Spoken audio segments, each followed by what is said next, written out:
एक पत्नी अपने पति को गरीब कहकर और फेरी वाला कहकर तलाक दे देती है। उसके बाद वह पति कुछ ऐसा करता है कि जिसे सुनने के बाद सभी लोग दांतों तले उंगलियां दबाकर रह गए। आखिर क्या कहानी थी, क्या किया था उस पति ने, पूरी कहानी के बारे में जानने के लिए वीडियो को अंत तक जरूर देखें। दोस्तों, एक कहानी है प्रदीप नाम के लड़के की। प्रदीप जो कि गाँव के अंदर एक छोटा सा घर है उसके अंदर रहा करता है। उसके माता पिता की पहले ही मौत हो चुकी है। वो घर के अंदर केवल अकेला रहा करता है। वह पढ़ने लिखने में काफी ज्यादा होशियार है और वह पढ़ाई लिखाई करके किसी बड़ी पोस्ट को हासिल करना चाहता है। प्रदीप एक कॉलेज के अंदर पढ़ा करता है और कॉलेज की पढ़ाई करने के बाद जब शाम को वह वापस आता है तो उसके बाद अपनी मोटरसाइकिल पर कुछ कपड़े रखता है और उनकी फेरी गांव-गांव जाकर शहर शहर जाकर किया करता है। इसी से उसकी जीवनचर्या चला करती है। प्रदीप के कॉलेज में उसी की क्लास में एक लड़की पढ़ा करती है जिसका नाम होता है नेहा। और नेहा ने जैसे ही प्रदीप को देखा था तो देखते ही एकदम से उसे पसंद कर लेती है। मन ही मन उसे दिल दे बैठती है और फैसला कर लेती है कि अगर मैं शादी करूंगी तो इसी से करूंगी। उसके बाद एक दिन नेहा प्रदीप से अपने मन की बात कह देती है और कहती है कि प्रदीप, मैं तुमसे बहुत ज़्यादा प्यार करती हूँ और मैं तुम्ही से शादी करना चाहती हूँ। उसके बाद प्रदीप उसे समझाने की कोशिश करता है, लेकिन नेहा के दिमाग पर प्यार का भूत सवार था और वह प्रदीप की एक भी बात नहीं सुनती है। वह उसको साफ साफ कह देती है कि मैं शादी करूंगी तो तुमसे करूंगी, वरना मैं जिंदगी में किसी से शादी नहीं करूंगी। धीरे धीरे समय व्यतीत होता है और समय के साथ साथ प्रदीप को भी नेहा से प्यार हो जाता है। प्रदीप का एक खास मित्र होता है जिसका नाम होता है आशीष। आशीष उसे हर चीज के बारे में बहुत ज्यादा सपोर्ट किया करता था और वह उसके गांव में घर के पास ही रहा करता था। अक्सर आशीष अपने घर से खाना बनाकर भी प्रदीप के लिए ले आया करता था और दोनों दोस्त एक दूसरे के साथ बड़ी अच्छी तरह से रहा करते हैं। धीरे धीरे समय बीतता और समय के साथ साथ एक दिन प्रदीप कॉलेज से आने के बाद अपनी बाइक पर कपड़ों को बांधता है और फेरी लगाने के लिए इधर उधर घूमने लगता है। ऐसे घूमते हुए वो एक शहर में पहुंच जाता है और उस शहर में एक बड़े से घर के सामने जाकर वह आवाज लगाने लगता है अपने कपड़ों को बेचने के लिए। तभी उस बड़े से घर से एक लड़की बाहर निकल कर आती है और आकर जैसे ही वो प्रदीप की तरफ देखती है तो प्रदीप उस लड़की को देखते ही अपने चेहरे को गमछे से छुपाने लगता है। दोस्तों, वह लड़की और कोई नहीं, उसकी वही प्रेमिका थी जो उसके साथ कॉलेज में पढ़ा करती थी। और जैसे प्रदीप देखता है कि नेहा को यह पता चल जाएगा कि मैं फेरी लगाता हूं तो वह अपने चेहरे को छुपाने लगता है। इसके बाद नेहा उसके पास आती है और कहती है कि तुम्हें चेहरा छुपाने की कोई जरूरत नहीं है, ये तुम्हारा काम है और इस काम को लेकर तुम शर्मिंदा बिल्कुल भी मत हो। इस बात को सुनने के बाद प्रदीप को नेहा की बात बहुत ही अच्छी लगती है और वह सोचता है कि नेहा और लड़कियों की तरह नहीं है। इसके बाद धीरे धीरे उनकी बातें और भी ज्यादा बढ़ने लगती हैं और एक दिन नेहा अपने घर वालों से बोल देती है कि मैं एक लड़का है मेरे कॉलेज में पढ़ा करता है और उससे प्यार करती हूं और उसी से शादी करना चाहती हूं। अब घर वाले जैसे प्रदीप के बारे में जानते हैं तो नेहा से शादी करने के लिए मना कर देते हैं, लेकिन नेहा जिद कर बैठ जाती है और अपने माँ बाप से कह देती है कि मैं शादी करूंगी तो इससे करूंगी, वरना मैं किसी से शादी नहीं करूंगी।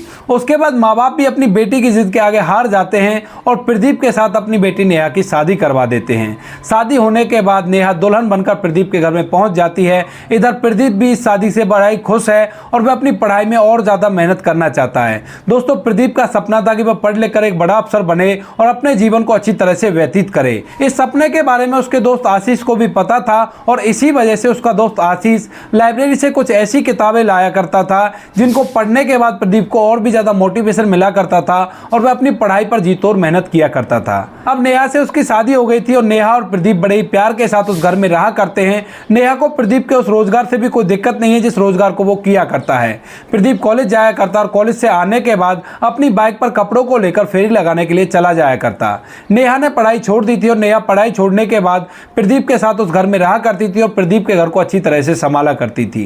धीरे धीरे समय व्यतीत होता है और समय के साथ साथ उनकी शादी को 1 साल बीत जाता है। अब 1 साल जैसे उनकी शादी को बीत गया था तो 1 साल के अंदर भी प्रदीप का कोई भी टेस्ट क्लियर नहीं होता है और वो दिन रात मेहनत किया करता है। अब इस दौरान नेहा अपने सपनों को प्रदीप को बताया करती है कि जब तुम अफसर बन जाओगे तो उसके बाद हम यहाँ पर घूमने के लिए जाएंगे, यहाँ पर खाना खाने के लिए जाएंगे और हम अपने लिए एक बहुत बड़ा मकान बनाएंगे। इन बातों को सुनने के बाद प्रदीप और भी जी तोड़ मेहनत करता है और अपनी पढ़ाई को करने लगता है। धीरे धीरे समय बीतता और समय के साथ साथ अब नेहा प्रदीप से उखड़ी उखड़ी रहने लगती है। अब वह प्रदीप से ज्यादातर बात नहीं किया करती और उसे लग रहा था कि प्रदीप कोई ऑफिसर नहीं बनेगा और इसके साथ मेरी जिंदगी ऐसे ही बर्बाद हो जाएगी। इन बातों को सोचने के बाद नेहा मन के अंदर प्रदीप से घृणा करने लगती है, लेकिन अभी वो प्रदीप को इस बात के बारे में महसूस नहीं होने देती है। तभी दोस्तों नेहा के पास एक निमंत्रण आता है। उसकी सहेली की शादी थी और उसने उन दोनों पति पत्नियों को अपनी शादी में इनवाइट किया था। उसके बाद नेहा सज धज कर उस शादी के लिए चल देती है और अपने पति प्रदीप को भी अपने साथ ले जाती है। शादी का माहौल था, सभी लोग एक दूसरे से बतिया रहे थे और नेहा की मुलाकात अपनी फ्रेंड पूजा के उस भाई से होती है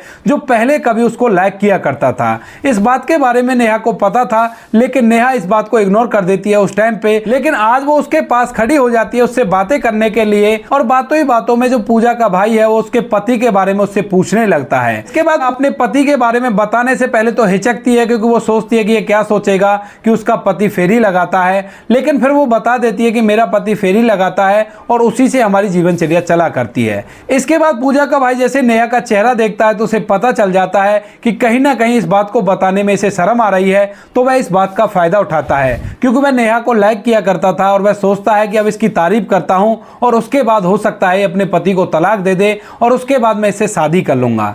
तो पूजा का भाई उसकी तारीफ करता है, कहता है कि तुम बहुत ही खूबसूरत हो और तुम्हें तो बहुत सारे लड़के मिल जाते, लेकिन तुमने इस गरीब आदमी से शादी क्यों की। अब इस बात को जैसे नेहा सुनती है तो नेहा का दिमाग मान लेता है कि उसने प्रदीप से शादी करके बहुत ही बड़ी गलती की है। उसके बाद दोनों पति पत्नी शादी को अटेंड करने के बाद वापस से घर जाते हैं और घर जाने के बाद नेहा प्रदीप से लड़ाई करने लगती है। कहती है कि तुम्हारा टेस्ट तो कभी भी क्लियर नहीं होगा और तुमने मेरी जिंदगी बर्बाद कर दी। मेरे भी कुछ सपने हैं, मैं भी कुछ करना चाहती हूँ और मैं जिंदगी को ऐसे ही बिताना नहीं चाहती। धीरे धीरे उनकी लड़ाई बड़ा रूप ले लेती है और नेहा एकदम से प्रदीप से कह देती है कि तुम तो फेरी वाले हो और मैं तुम्हारे साथ अब एक सेकंड भी इस घर में नहीं रह सकती। अब इस बात को जैसे प्रदीप सुनता है तो उसे एकदम से बहुत बुरा लगता है, क्योंकि दोस्तों प्रदीप ने अपनी सी पूरी कोशिश की थी उस टेस्ट को क्लियर करने की, लेकिन अभी उसके भाग्य में उस टेस्ट को क्लियर करना लिखा ही नहीं था। इसके बाद नेहा उससे ऐसा कहकर अपने पिता को फोन करती है और अपने पिता के साथ मायके चली जाती है। वहां जाने के बाद वो प्रदीप को तलाक देती है, दोनों का तलाक हो जाता है। अब प्रदीप अपने घर है और नेहा अपने घर है। अब तलाक के बाद प्रदीप एकदम से डिमोटिवेट हो जाता है और वह बार बार अपनी पत्नी नेहा के बारे में सोचने लगता है और सोच सोचकर काफी ज्यादा परेशान रहने लगता है। अब जैसे ये बात आशीष प्रदीप के दोस्त को पता चलती है कि उसके दोस्त की पत्नी से उसका तलाक हो गया है और वह इस बात को लेकर बहुत ही ज्यादा परेशान है, तो वह अपने दोस्त प्रदीप के पास आता है और उससे कहता है कि कोई बात नहीं भाई, अगर भाभी तुम्हें छोड़कर चली गई तो तुम्हें कुछ ऐसा करना चाहिए जिससे भाभी को पछतावा हो कि उसने तुम्हें गलत छोड़ा था। अब इस बात को सुनने के बाद प्रदीप फूट फूट कर रोने लगता है अपने दोस्त के गले मिलकर और कहता है कि यार मैंने तो अपनी सी पूरी कोशिश की है, लेकिन अभी मेरे भाग्य में सरकारी नौकरी है ही नहीं, तो मैं करूं भी तो क्या करूं।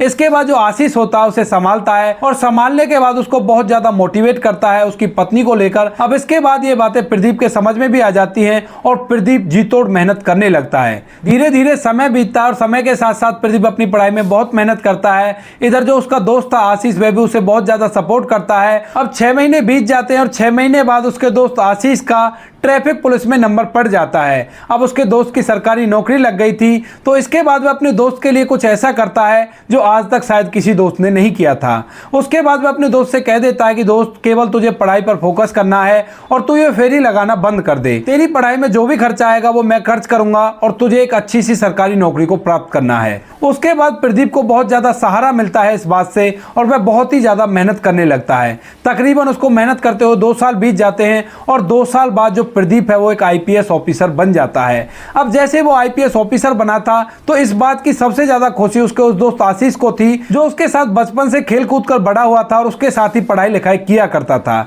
इसके बाद वे इस बात की बहुत ज्यादा खुशी मनाते हैं और खुशी मनाने के बाद दोनों अपनी अपनी ड्यूटी को अच्छी तरह से किया करते हैं। इधर जो उसकी पत्नी थी नेहा, वो तलाक के बाद अपने घर बैठ गई थी और तभी उसकी फ्रेंड पूजा का भाई, जो कि अपने आप को एक बहुत बड़ा बिजनेसमैन बताता है, उसके घर शादी की बात करने के लिए पहुंच जाता है। इसके बाद नेहा उससे शादी कर लेती है और शादी करने के बाद उसके साथ बड़ी आराम से अपनी जिंदगी को बिताने लगती है। धीरे धीरे समय बीतता और समय के साथ साथ एक दिन नेहा के पास पुलिस का फोन आता है और उसको थाने में बुलाया जाता है। उसके बाद नेहा थाने में जाती है और वहां जाने के बाद उसे पता चलता है कि उसका पति जो काम किया करता था वो 2 नंबर का काम था और इसी कारण से उसको पुलिस ने पकड़ लिया है और उसके पति ने ही पुलिस वालों को उसका नंबर दिया था। इसके बाद पुलिस वाले उसे उसके पति के बारे में बताते हैं कि उसका पति तस्करी किया करता है है और इसी वजह से तस्करी करते हुए उसे रंगे हाथों पुलिस ने पकड़ लिया था। अब इसके बाद नेहा पुलिस वालों के सामने हाथ जोड़ती है, गिड़गिड़ाने लगती है, कहती है कि साहब मेरा पति ऐसा नहीं है, उसको फंसाया जा रहा है। लेकिन पुलिस वाले साफ साफ मना कर देते हैं। जब वह पुलिस वालों के सामने गिड़गिड़ा रही थी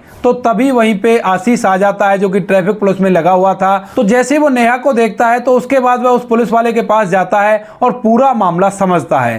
पूरे मामले को जैसे ही वो समझता है तो नेहा भी आशीष को देखते ही पहचान जाती है और आशीष से अपने पति की रिहाई की दुहाई लगाने लगती है। अब जैसे ही आशीष नेहा को गिड़गिड़ाते हुए देखता है तो उसके दिमाग में वो सारी बातें घूमने लगती हैं जो नेहा ने उसके दोस्त प्रदीप के साथ किया था।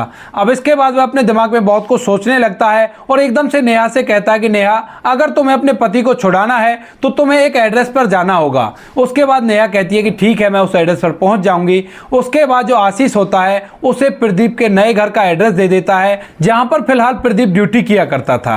उसने बताया था कि ये बड़े साहब हैं, अगर ये बोल देंगे तो तुम्हारे पति को रिहा कर दिया जाएगा। उसके बाद नेहा उस एड्रेस को लेती है और वहां से सीधा उस एड्रेस के लिए निकल जाती है। इसके बाद आशीष अपना फोन निकालता है और फोन निकालने के बाद प्रदीप को पूरी कहानी के बारे में बता देता है और कहता है कि मैंने तुम्हारा एड्रेस दे दिया है और नेहा तुम्हारे पास आती ही होगी। प्रदीप की पोस्टिंग दूसरे शहर में थी, जो शहर यहाँ से 80 किलोमीटर दूर पड़ता था। तो वहां तक जाने में नेहा को कम से कम 2 घंटे का समय लगता है और 2 घंटे का सफर करने के बाद नेहा वहां पर पहुंच जाती है। शाम हो चुकी थी और शाम के समय नेहा वहां पर पहुंचती है और वहां जाने के बाद दरवाजे की घंटी बजाती है। अब जैसे ही डोरबेल बजी थी तो उसके बाद प्रदीप अंदर से आता है और प्रदीप आकर दरवाजा खोलता है, क्योंकि उसको पता था कि नेहा उसके पास आने वाली है और डोरबेल की आवाज सुनते ही वह समझ गया था कि नेहा यहाँ पर आ चुकी है। उसके बाद प्रदीप दरवाजा खोलता है और दरवाजा खोलने के बाद जैसे ही नेहा प्रदीप को देखती है तो एकदम से हक्की बक्की सी खड़ी रह जाती है। उसके बाद प्रदीप नेहा को अपने घर के अंदर ले जाता है और उससे पूछता है कि हाँ बताइए, आपको किससे काम है। अब नेहा जैसे प्रदीप को देखती है तो वो प्रदीप से कुछ भी नहीं कह पाती है और फूट फूट कर वहां पर रोने लगती है। इसके बाद प्रदीप उसे शांत कराता और कहता है कि नेहा शांत हो पहले तो, और उसके बाद ये बताओ कि तुम्हारी समस्या क्या है। तो नेहा प्रदीप को बताती है कि मेरे पति को ऐसे ऐसे पकड़ लिया गया है और वो लोग बता रहे हैं कि वो तस्करी किया करता है। इसके बाद प्रदीप अपना फोन निकालता है और उस केस के इंचार्ज के पास फोन करता है, उससे पूरी बात के बारे में पता करता है और जैसे वो उससे बात करता है तो उसे पूरा मामला समझ में आ जाता है। तो वह फोन काटने के बाद नेहा से कहता है कि नेहा, तुम्हारे पति सच में ही तस्करी किया करते हैं और उन्हें रंगों हाथों पकड़ा गया है, तो उन्हें तो मैं नहीं छुड़ा सकता, लेकिन तुम और बताओ मैं और तुम्हारे लिए क्या कर सकता हूं। उसके बाद नेहा जैसे प्रदीप के मुंह से इन बातों को सुनती है तो उससे कहने लगती है कि प्रदीप हो सके तो मुझे माफ कर दो और मैं अपने पति को तलाक दे दूंगी और तुम मुझसे दोबारा से शादी कर लो। तुमसे अलग होने के बाद मेरा कोई भी सपना पूरा नहीं हुआ और मेरा पति नाम का ही बिजनेसमैन था, उसने मेरे किसी भी सपने को पूरा नहीं किया। अब इस बात को जैसे प्रदीप सुनता है तो एकदम से उसे गुस्सा आ जाता है और वह एक जोरदार झापड़ नेहा को लगा देता है। झापड़ मारने के बाद प्रदीप कहता है कि पहले तो मुझे छोड़ा, अब उसके बाद उस पति को छोड़ रही हो जिसके लिए तुमने मुझे छोड़ा था। तुम्हारा क्या भरोसा कि आगे चलने वाले टाइम पे तुम मुझे नहीं छोड़ोगी। तुम जैसी लड़की पर मैंने एक बार विश्वास करके ही बहुत बड़ी भूल कर दी थी और दोबारा से मैं ऐसी गलती नहीं करने वाला हूं।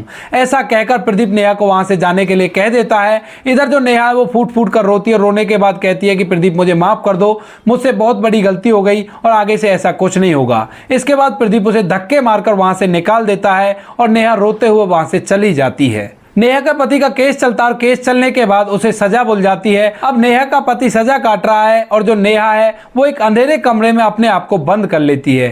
धीरे धीरे समय बीता और समय के साथ साथ नेहा की हालत पागलों जैसी हो जाती है। इधर जो प्रदीप है वो अपना जीवन अच्छी तरह से व्यतीत करता है और कुछ दिनों बाद प्रदीप की भी शादी हो जाती है। अब उसकी जो पत्नी आई है वो उसका अच्छी तरह से ख्याल रखा करती है और घर को अच्छी तरह से बसा रही है। तो दोस्तों ये थी कहानी एक लड़के की जिसकी पत्नी ने उसे फेरी वाला कहकर तलाक दे दिया था और उसके बाद वह एक आईपीएस ऑफिसर बनकर दोबारा से जब अपनी पत्नी के सामने आया तो दोबारा से उसके साथ रहने के लिए वो कहने लगी। आप क्या कहना चाहते हो प्रदीप के बारे में, आप क्या कहना चाहते हो नेहा के बारे में और आप क्या कहना चाहते हो आशीष के बारे में? आपकी जो भी राय कमेंट सेक्शन में लिख सकते हो, लोगों के साथ शेयर कर सकते हो। वीडियो अगर अच्छा लगा तो वीडियो को लाइक और चैनल को सब्सक्राइब जरूर करें ताकि हमें आप लोगों के लिए ऐसे अच्छे अच्छे वीडियो बनाने के लिए मोटिवेशन मिले। बाकी इन कहानियों को सुनाने का उद्देश्य किसी को परेशान करना बिल्कुल भी नहीं है। यह कहानी आपको इसलिए सुनाई जाती है ताकि आप लोग इन कहानियों में से कुछ ना कुछ सीख सको और अपने जीवन में उस चीज को अप्लाई कर सको। मिलते हैं किसी नेक्स्ट वीडियो में नए टॉपिक के साथ, तब तक के लिए जय हिंद, जय भारत, जय हिंदुस्तान।